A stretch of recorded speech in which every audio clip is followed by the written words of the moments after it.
I guess for the last few months we've been kind of looking at Skype as another channel that can integrate to the contact centre. There's obviously some technical difficulties or challenges around how you, I guess, integrate into the enterprise. It shows evidence of collaboration with the consumer and the enterprise. I guess the challenge is how, as a business, you start to bring that into your business. Do you use the contact centre as the medium to deliver the call, or do you want to keep that siloed in an own kind of Skype user community? I guess from your experience working with email and dialers, etc., and the blending position, do you think it makes sense to bring that channel in with standard ACD agents, or keep it as a separate siloed instance? What's your thoughts? I think you should look at it as another channel into the contact centre. The fact that it's Skype is irrelevant. It's just a way of the customer reaching out to you as a business, and it should be seamless to the customer and to the business. Yeah, okay. So, the fact that you might want to silo it off in some environments, I find that unlikely unless you've got a back office function that can deal with that.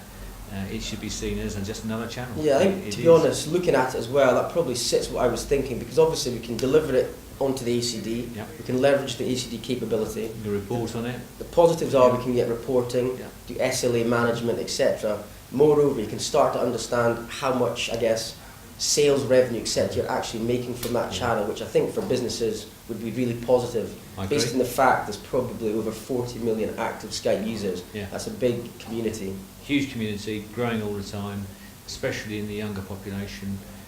And our businesses need to have that channel in place for that. And I think, as you say, a lot of businesses at the moment are looking about how they can get telephony over the top. And this is an example where we can deliver that. So, I take it Skype.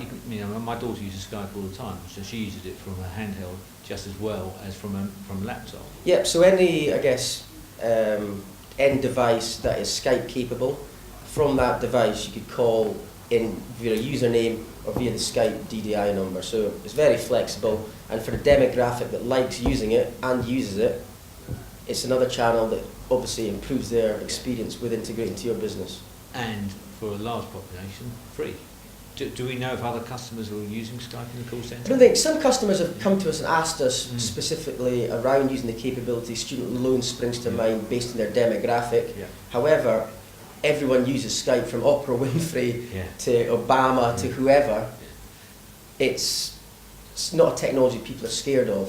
So it's one that you should definitely be looking to extend to your customer base.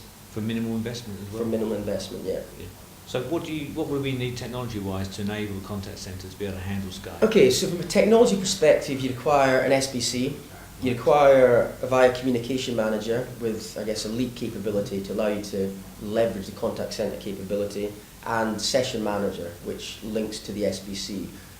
Most customers now, the fact they've upgraded to version 6, have possibly got that in place. So to be honest, the investment in it is minimal.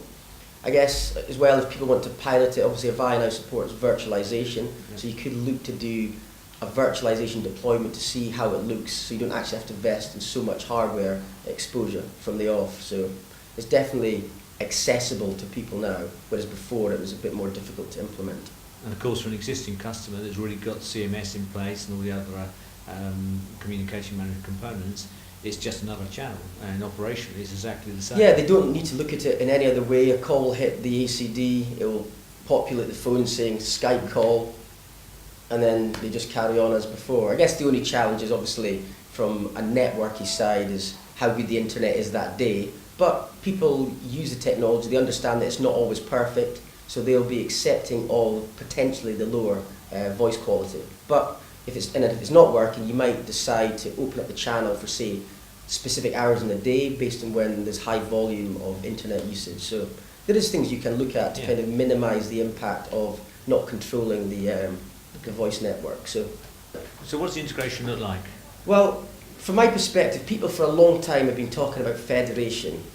What is federation? I guess it's extending your presence, your availability to others out with your organisation and kind of allowing that collaboration. Typically that's been business to business. This is an example of federation between business and the consumer. Why is that positive?